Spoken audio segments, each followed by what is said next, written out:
Arianna Huffington is joining us tonight. Once a political ally of the right, Arianna went through a much-noted shift to become a progressive commentator, author, and activist of the highest order.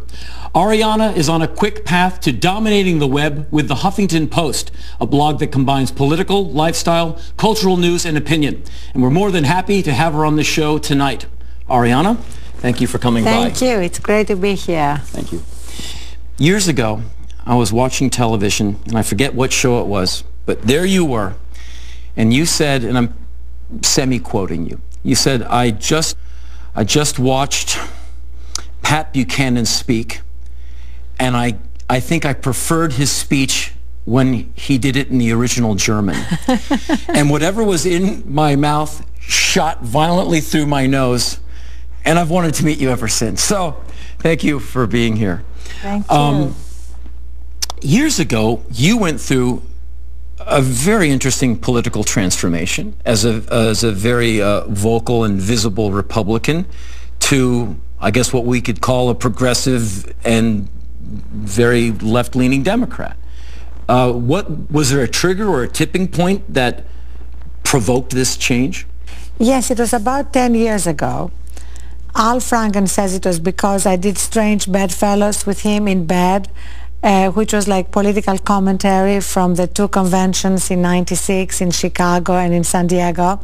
And we literally did a kind of right-left commentary from bed. And he said it was the great sex. No, actually it wasn't.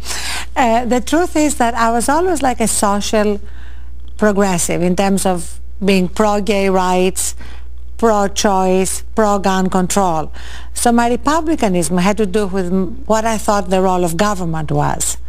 That I thought that the private sector could step up to the plate and solve a lot of the major problems we're facing, that we didn't need a big activist government. And then I really looked at the evidence, and I was confronted with the fact that I was wrong. You know, I looked at the fact that you actually did need an activist government, that most rich people don't like to give to homeless shelters or poor people. They like to give to prestigious educational institutions like Harvard, that has the endowment of many small countries, or museums or teaching hospitals, so they can get a kidney whenever they want it. So the major social problems we're facing need an activist government, and that was really the turning point for me. And it was over 10 years ago now. So when I was a Republican, Dick Cheney was still Saddam Hussein's good friend, and Michael Jackson was still black. That's how long ago it was.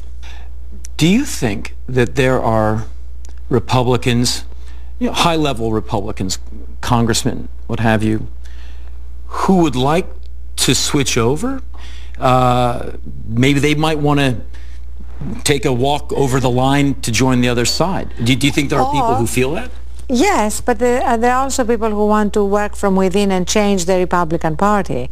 Because right now, there are an enormous amount of Republicans who disagree with George Bush on the war. You see, I sometimes think it's very important for us not to see everything through this lens of left and right, because so many issues cannot be understood that way. It's a kind of old-fashioned way of looking at the world. Because look at the war in Iraq. Over 70% of the American people want us to bring our troops home.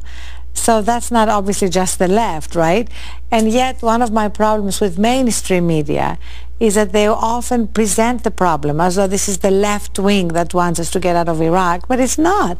It's common sense. It's anybody who cares about America and cares about our safety. And so if we can reposition things in terms of right-wrong rather than right-left, we'd have a better chance to appeal to large segments of the American public, including in red states. Do you think we'll ever get to the point where we have non-party affiliated voting, just where people vote for the person with the best ideas? Well, of course that can happen, and it does happen. I mean, there are people who vote across their party affiliation if there is a candidate who appeals to them. So what I'd love to see is another party, a third party. Let's shake it up a little bit. You know, the system is pretty toxic at the moment. And it's very hard for a third party candidate to win the way the system is rigged. But I'd love to see people running for office who are willing to just speak from the heart, who are willing to be authentic. I think that's what the country is longing for. Yeah. There's such an obsession with polls. You know, Harry Shearer and I created something that we call Partnership for a Poll-Free America, because we feel that just so much of modern politics is dominated by polling results. Yeah.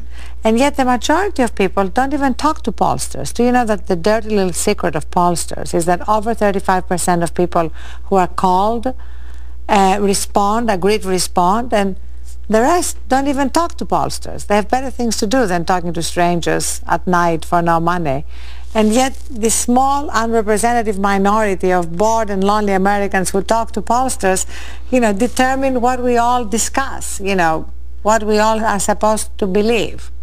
Do you think that in 2008 we'll have some people, do you think that Americans will be excited by candidates who are running? Well, I certainly hope so. I mean, there's definitely excitement for Obama.